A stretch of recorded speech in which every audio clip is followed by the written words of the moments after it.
Olá, meus irmãos, aqui é o pastor Ronaldo Mota e neste vídeo vamos dar continuidade ao resumo das lições da revista Palavra e Vida da nossa escola bíblica dominical. Hoje vamos ver a carta a Tito e o título desta lição de hoje é Ponha em Ordem. Tito era um cristão gentio, ainda jovem, que se converteu provavelmente pelo ministério do apóstolo Paulo. Temos poucas informações sobre ele. Ele não é mencionado no livro de Atos dos Apóstolos, mas é referido 9 vezes em 2 Coríntios e também mencionado na carta aos Gálatas. Ele participou da viagem missionária junto com Paulo e Barnabé.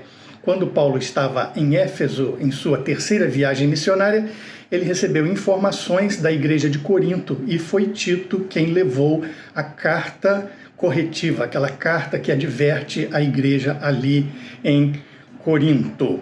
Ele acompanhou Paulo em Creta e ali ficou para confirmar a estruturação da igreja. Quando Paulo escreve a sua carta, a situação da igreja ali em Creta, ou melhor, das igrejas, porque Creta era uma ilha muito grande, com várias comunidades, e a situação da igreja ali naquelas comunidades ainda era muito difícil, e a igreja precisava de organização.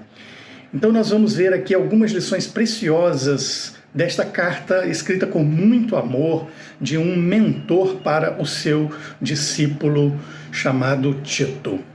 O primeiro aspecto que vamos ver aqui é que Tito precisava complementar ou completar a organização da igreja. E o texto que está baseado estas palavras está no capítulo 1, dos versos de 5 a 9. Como eu já disse, Creta é uma grande ilha do mar Mediterrâneo com várias cidades, e quando Tito foi convocado para servir ali, ele deveria realizar primeiramente um trabalho de unificação dos irmãos ali, daqueles crentes, de tal forma que colocasse em ordem as coisas restantes.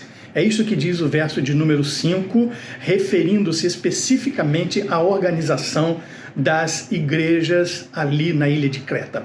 Para que isso acontecesse, ele precisava preparar e ordenar quem? Os líderes, os pastores, para cada uma daquelas comunidades. Assim como Paulo orientou Timóteo, também a Tito, Paulo encaminha as qualidades necessárias para alguém ocupar aqueles cargos tão especiais como despenseiros da graça de Deus. Eles deveriam ser irrepreensíveis, marido de uma só mulher, que tenham filhos crentes, que não fossem acusados de nenhuma dissolução e nem insubordinados. Mas ele apresenta também algumas atitudes negativas que não deveriam ser encontradas nesses líderes, como não arrogante, não irascível, não dado ao vinho, nem violento, nem cobiçoso de torpe ganância. E pelo contrário, eles deveriam ser hospitaleiros, amigos do bem, sóbrios, justos, piedosos, que tivessem domínios de si mesmos e apegados à palavra fiel. Segundo aspecto desta lição que você vai ver é que o apóstolo orienta Tito a confrontar as heresias. Esse era um tema, não é, das cartas pastorais fundamental, esse tema de combate às novidades que se apresentam no dia a dia da igreja. As congregações da ilha de Creta mal tiveram tempo de se organizar e já estavam enfrentando ataques. Esses ataques vinham de fora e às vezes dentro da própria igreja, de alguns membros da igreja. Ele chama a atenção de Tito, portanto, porque existem muitos insubordinados, diz ele no capítulo 1, verso 10. E por causa disso é urgente nomear líderes com caráter que ele descreveu anteriormente. A expressão insubordinados demonstra atitude de desrespeito à autoridade da igreja e da palavra de Deus. Como faladores frívolos, dá a entender que essas pessoas usavam de linguagem para impressionar os demais, mas sem nenhum conteúdo de veracidade e, como consequência, eram enganadores. Quando ele fala especialmente os da circuncisão, fica claro que eram cristãos que ainda se deixavam levar pela influência judaica.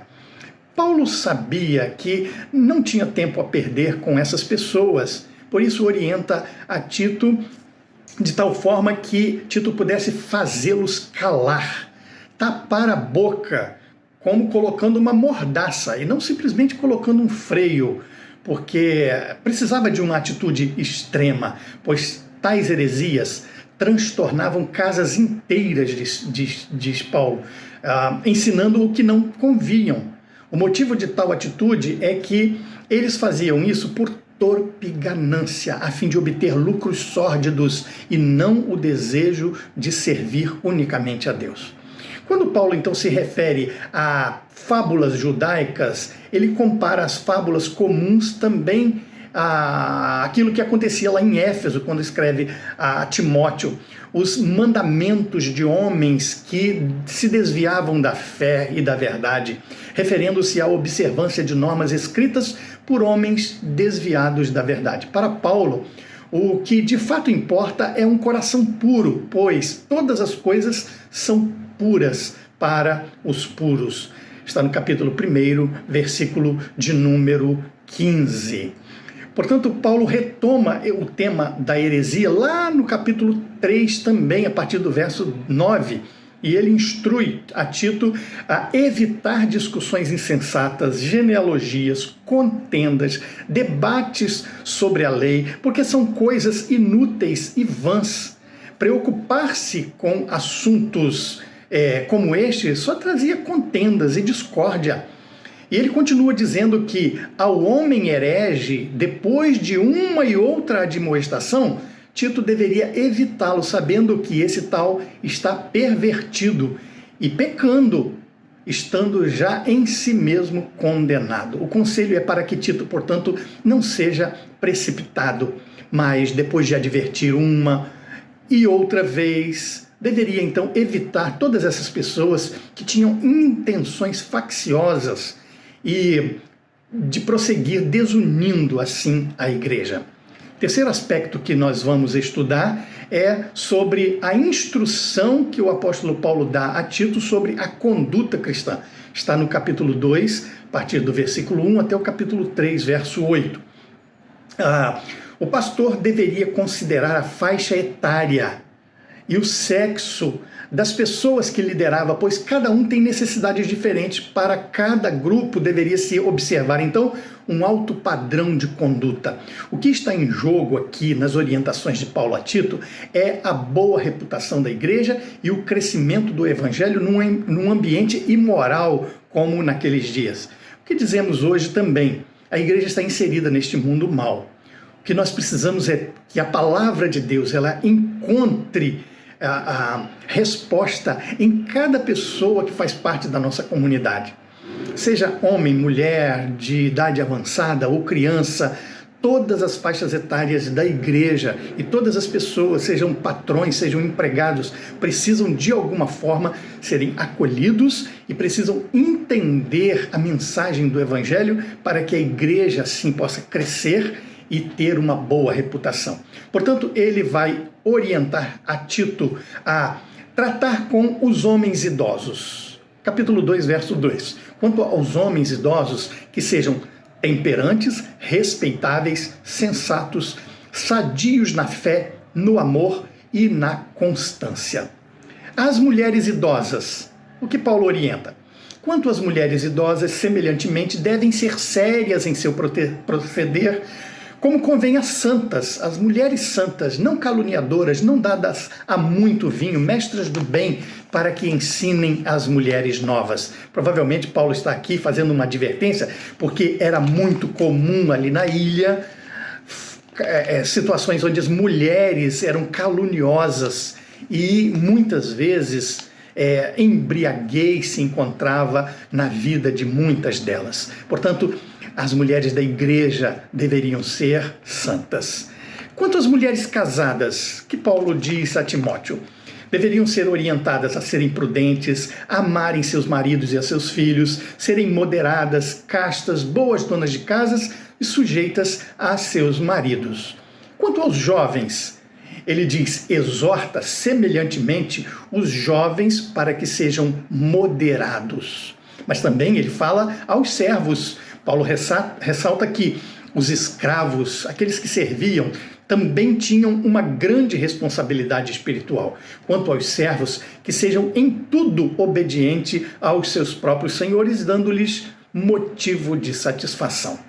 Gostaria, portanto, de concluir dizendo que a igreja de Creta, com todas as suas congregações, embora ainda recém-organizadas, já era alvo de ataques externos e internos. Portanto, não tem a idade para a igreja sofrer esse tipo de embate. Pode ser uma igreja nascente, uma igreja nova, ou uma igreja com idade avançada, com história, ela está sujeita a enfrentar heresias. As coisas ainda precisavam ser organizadas ali, e Tito tinha que ser orientado, e Paulo começa justamente a partir do caráter do líder, a partir do caráter do pastor. É fundamental que o líder, além de conhecimento, tenha uma conduta exemplar, para que não venha a ser alvo dos inimigos, mas que tenha condição de combater as heresias e impedir que a desunião impere na igreja, trazendo divisão. Em sua organização, toda a igreja precisa atentar para as diversas faixas etárias e interesses de grupos específicos, para que com sabedoria possa atender todas as necessidades, desde os bebês até os mais idosos. Que Deus possa abençoar a sua vida, sua família e a sua igreja. Tenha um ótimo estudo e que o Senhor te abençoe.